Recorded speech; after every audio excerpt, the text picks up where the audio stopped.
ഇനി രണ്ടാമതൊന്ന് ചിന്തിക്കേണ്ട ആവശ്യമില്ല. മോദിയുടെ പടിയിറക്കത്തിനുള്ള സമയം കുറിച്ചു കഴിഞ്ഞു. മോദിക്ക് മാത്രമായിട്ട് ഒരു ഇളവ് നൽകാൻ കഴിയില്ല എന്ന് BJPക്ക് RSS അന്ത്യശാസനം നൽകിയതോടെ 2 മാസത്തിനിപ്പുറം പുതിയ ഒരു പ്രധാനമന്ത്രിയുടെ സത്യപ്രതിജ്ഞയ്ക്കും അധികാരമേൽക്കലിനും ഈ രാജ്യം സാക്ഷ്യം വഹിക്കുമെന്ന് ഉറപ്പായി കഴിഞ്ഞു. മോദി മോദി എന്ന വാഴ്ത്തുപാട്ടുകൾ നിലച്ചിരിക്കുകയാണിപ്പോൾ. 2024 ലോക്സഭാ തെരഞ്ഞെടുപ്പിൽ രാജ്യമെങ്ങും മുഴങ്ങിക്കേട്ടിരുന്നത് മോദി ഗ്യാരണ്ടി മാത്രമായിരുന്നു. അങ്ങനെയാണ് BJP RSSനെ പോലും തള്ളിക്കൊണ്ട് 400 സീറ്റ് ഞങ്ങൾ ഒറ്റയ്ക്ക് നേടുമെന്ന് പ്രഖ്യാപിച്ചത്. പക്ഷേ 400 പോയിട്ട് കേവല ഭൂരിപക്ഷം പോലും തികയ്ക്കാൻ മോദിക്കോ മോദി ശിങ്കിടികൾക്കോ ആയിട്ടില്ല. ഇതോടെ നിതീഷ് കുമാറിന്റെയും ചന്ദ്രബാബു നായിഡുവിന്റെയും കാലു പിടിച്ചുകൊണ്ടാണ് ഇപ്പോൾ ഭരണം കൈയാളുന്നത്. 2019 BJPക്ക് ഏറ്റവും അധികം സീറ്റ് നേടിക്കൊടുത്ത UPയിൽ ഇത്തവണ BJP തകർന്ന് തരിപ്പണമാകുന്ന കാഴ്ചയാണ് കണ്ടത്.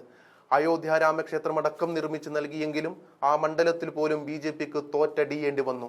തീർന്നില്ല. മഹാരാഷ്ട്രയിലെ സ്ഥിതിയും മോശമായിരുന്നില്ല. ലോകസഭയിൽ വമ്പൻ തോൽവി ഇവിടെയും BJP ഏറ്റുവാങ്ങി. ഒടുക്കം സംസ്ഥാന തെരഞ്ഞെടുപ്പ് വന്നപ്പോൾ BJPയെ മുച്ചൂടെ മാറ്റി നിർത്തിക്കൊണ്ട് RSS അവരുടെ പടയെ കളത്തിലിറക്കി. അങ്ങനെ ലോകസഭയിൽ നഷ്ടപ്പെട്ട മഹാരാഷ്ട്ര, ഹരിയാന, ഛത്തീസ്ഗഡ് തുടങ്ങിയ സംസ്ഥാനങ്ങളെയെല്ലാം വീണ്ടും അവർ BJPക്ക് തിരിച്ചു നൽകി. ഇതോടുകൂടി മോദി ഗ്യാരണ്ടി അപ്രസക്തമാകുന്ന കാഴ്ചയാണ് കണ്ടത്. പല തെരഞ്ഞെടുപ്പ് പ്രചാരണങ്ങളിൽ നിന്ന്, താരപ്രചാരകരുടെ പട്ടികയിൽ നിന്ന് മോദിയെ മനഃപൂർവ്വം RSS മാറ്റി നിർത്തുകയും ചെയ്തു.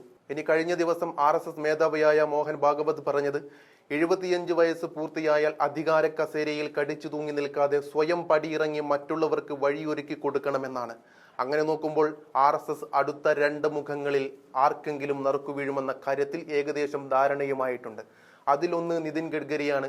കഴിഞ്ഞ തിരഞ്ഞെടുപ്പിലടക്കം മോദിയെ മാറ്റി നിർത്തിക്കൊണ്ട് ഒരു ഫ്ലക്സ് ബോർഡുകൾ പോലും സ്ഥാപിക്കാതെ തിരഞ്ഞെടുപ്പിൽ മത്സരിച്ച് വിജയിച്ച് ഗതാഗത മന്ത്രിയായ RSSന്റെ ഇഷ്ടത്തോഴനാണ് നിതിൻ ഗഡ്കരി. മറ്റൊരാൾ യോഗി ആദിത്യനാഥാണ്. ഈ 2 പേരുകളാണ് ഇപ്പോൾ പ്രധാനമന്ത്രി പദത്തിലേക്ക് ഉയർന്നു കേൾക്കുന്ന പേരുകൾ. മറ്റൊരാൾ യോഗി ആദിത്യനാഥാണ്. ഈ 2 പേരുകളാണ് ഇപ്പോൾ പ്രധാനമന്ത്രി പദത്തിലേക്ക് ഉയർന്നു കേൾക്കുന്ന പേരുകൾ. ഈ 2 പേരും RSSന്റെ ഇഷ്ട നേതാക്കളുമാണ്. മോദിയാകട്ടെ വന്ന വഴി മറന്നിരിക്കുകയാണ്. RSS ശാഖ വഴി രാഷ്ട്രീയത്തിലെത്തി ഗുജറാത്ത് മുഖ്യമന്ത്രിയായി, പിന്നീട് 2014 പ്രധാനമന്ത്രിയുമായി. എന്നാൽ പ്രധാനമന്ത്രി ആയതിനു ശേഷം ഈ പറഞ്ഞ മോദി തലക്കനം കൂടിയത് കാരണം RSS കാര്യത്തിലേക്ക് പോയിട്ടേയില്ല. അവരുമായി യാതൊരു തരത്തിലുമുള്ള ബന്ധവും സൂക്ഷിക്കുന്നുമില്ല. ഇതോടുകൂടിയാണ് മോദി RSS കരിമ്പട്ടികയിൽപ്പെട്ടത്.